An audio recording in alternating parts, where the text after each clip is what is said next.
Hello everybody, welcome back. Sin City Living. Jason here bringing you today's episode. And today actually stems from a conversation I had with some of the dealers that I work with. We just started randomly talking. I don't know how we got on this subject, but we started talking about how we can tell when someone comes up to the table within a few minutes if they are a rookie, if they are a newbie, if they don't really know how to play. And there's different stages of rookie, from never having been on a craps table before to having been on one 2 or 3 times before to maybe having played 10 times or so. Even at the 10 times mark, probably still a rookie. And we came up with a couple of this. Again, like most of our lists, this is not all inclusive. And I know that I'm actually not remembering all of them. I can't sit there and write stuff down while I'm on the table. So this is the best of what I could remember, basically the ones that stuck out at me. Don't forget, by the way, guys, if you want to practice your strategies on some low limits, I found a great online casino for you guys. Has craps, has roulette, sports book, great sports book, live dealers, blackjack, slots, all the standard stuff. I didn't check if they have Keno though, because then I might get stuck playing Keno a lot. So if it's something you're interested in, they cover all 50 states. Just check the link down below. There's a couple links that I found for their some of their sign-up specials. So it gives you some free money you can play around with. So the first one is actually kind of a twofer, because it was the buddy of mine, the guy I work with, that brought this up. So we had somebody playing the don'ts, and he said, one of the things that tells me it's a newbie, it's a rookie player, is when they is the lays. And I had to ask him what he meant by that. What he meant was incorrect lays. Incorrect lays. If they don't know how the lays actually work, then it's a sign that they just learned the don'ts, and typically are very, very, very, very new to the game. So yeah, this was a good one, and it's kind of a twofer. So when the point ends up being a 5, and we see somebody do this, and they think that's their lay, or somebody that drops $20 down. First off, if they don't heal it off, then they're probably a rookie. But then we heal it off. Well, that doesn't work. It's not proper, so we have to fix that. We have to spot that. We have to fix that. And with that, actually comes into another one. People that do come bets without odds are absolute newbies. And even better, when I see this. Let's do it. Let's do it this way. So 8 rolls. So we ping them. Say, hey, what would you like for odds? They have no idea. We give them money. So they're down with odds. So their place bet that pays them additional money comes down so that they can have the equivalent only getting paid even money. That makes no sense. That is a huge sign for us that this is a complete and total rookie. Which does, by the way, I'm not demeaning rookies. This actually tells us that we need to help them. It tells us that we need to try and educate them, help them. We'll start telling them about odds, how odds work, why if they're not going to do odds, they might want to do place bets. Here's one that's kind of simple and doesn't really have too much to do with the game itself, but this will tell us that this is their first or second time coming up to a craps table. Somebody throws us $100.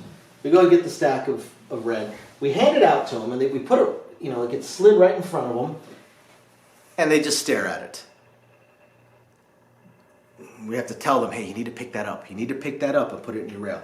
That tells us somebody is an absolute rookie. That tells us a lot, actually. When somebody does that, that tells us that we need to help them a lot, give them a lot of advice, a lot of encouragement on the simple things that we usually don't worry about.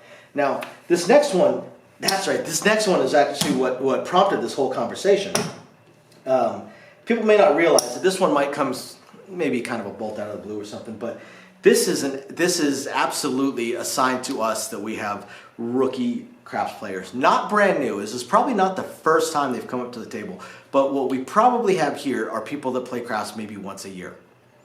Screamers. People that scream, jump up and down, yell. Absolutely, definitely rookie craps players.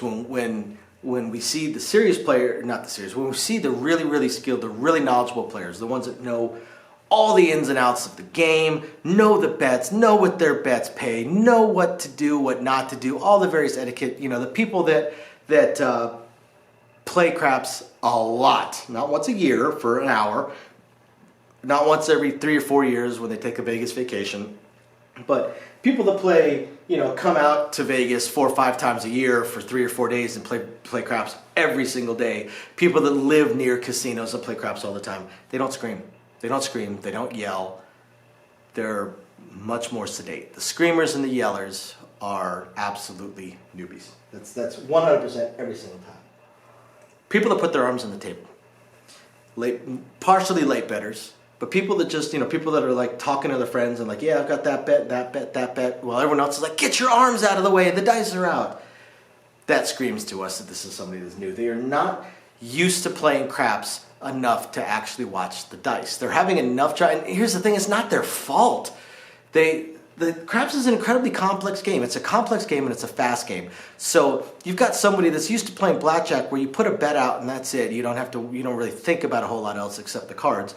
To now a game where they have multiple bets out spread around the table they probably don't remember. Another sign for us that's right along those lines are people that always ask us what they bet. What numbers do I have? Well, you bet them, dude. You should know what numbers you have. You bet them. The really skilled players, they actually know where their position is on the table. I'm not saying every experienced player knows, because they don't, but a lot of them do.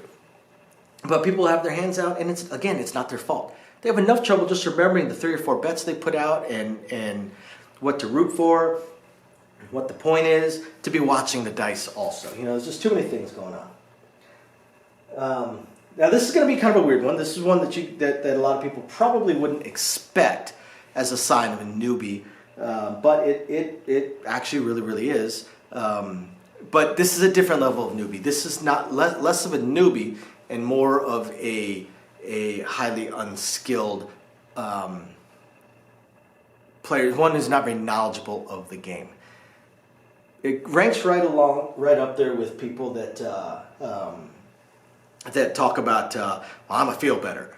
That's what I do. I bet the field, or just only bet hot bets. Basically, they don't know the game. They refuse to learn the game. They refuse to admit they don't know the game. So, oh yeah, I'm a field bettor. Like that's some brilliant strategy that they've decided they want to stick to.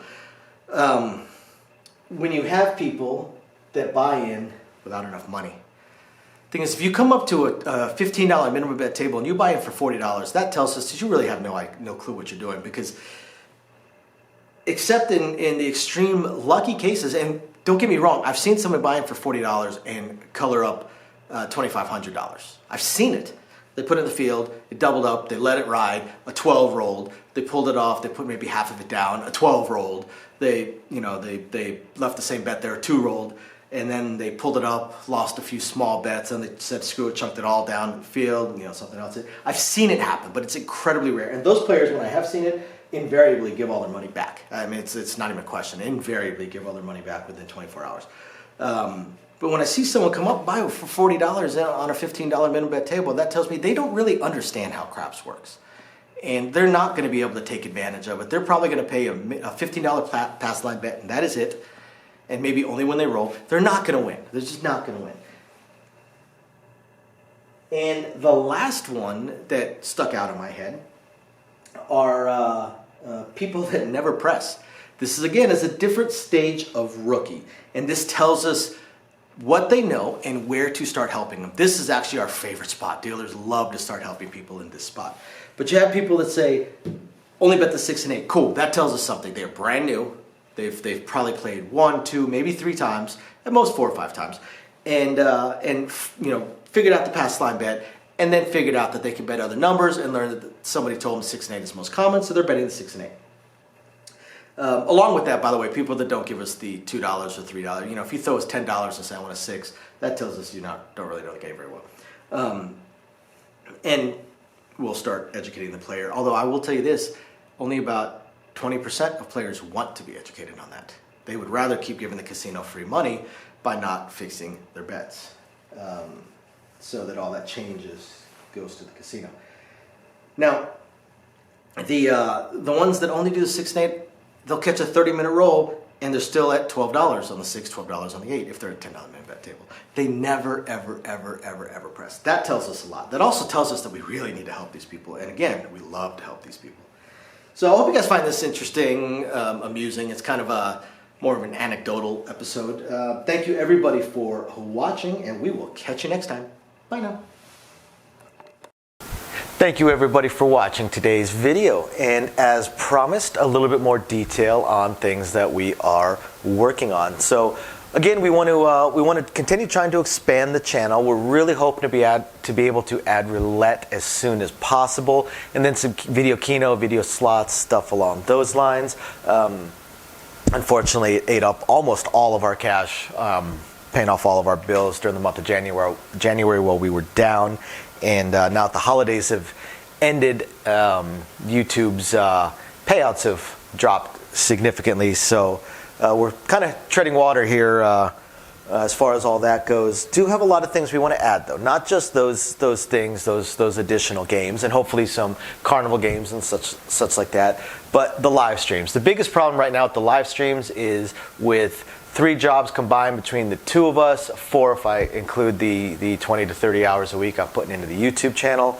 It's very, very difficult for me to have a day and time that I can commit to doing the live stream every single week, because we also have our very young child to take care of. But I'm trying to figure that out. I'm thinking it's probably going to end up being on Monday nights or Tuesday afternoons, or possibly both. I intend to do at least one live stream exclusively for our patrons, and then another one on the YouTube channel. So possibly both days. We also have a few other things that we really want to attempt to move forward on. I'm just running into either time or skill set issues. I do want to eventually have a website going for us. I did used to program websites over a decade ago. A lot of things have changed, and I just don't have that time. And not a whole lot of knowledge on the current state of building websites, hosting what sites can host, and how to build up the e-commerce stuff. So if anybody has any skill sets along those lines and would like to answer some questions or just help us out, shoot us an email, sincitylivingLV@gmail.com. Also, I really hope to be able to start adding some exclusive stuff from Sin City Living, logoed shirts, hats. I'm looking to get custom dice made, even custom layouts made, although those would be pretty expensive. But I know zero about e-commerce and drop shipping and anything along those lines. So if you have any skill or knowledge in that area, please email me. I would love to ask you some questions and see if you can answer a few to help me figure out how to get that going. Same thing with designing our logos. I had some logos designed, very, very small logos, unfortunately, not big enough to blow up to put on t-shirts and stuff like that. And again, I know I know nothing about logo design, graphic design, any kind of websites that could do it. I literally know nothing. So if you have any skill or knowledge in that area also, please email me, and you're willing to answer some questions, please email me and let me know. I'll admit I don't even know where to start as far as asking some questions, but I'm sure I'll ask a few, and that'll trigger a few more, so on and so forth. So yeah, there's that, and of course we do hope to continue to improve our AV setup, but I am an AV moron, so also right there, if you have any skill sets or knowledge in that area, please email me, and are willing to answer some questions. Please email me and let me know. We would love to help. Otherwise, again, thank you everybody for watching, and we're very excited to continue bringing you our videos. Bye now.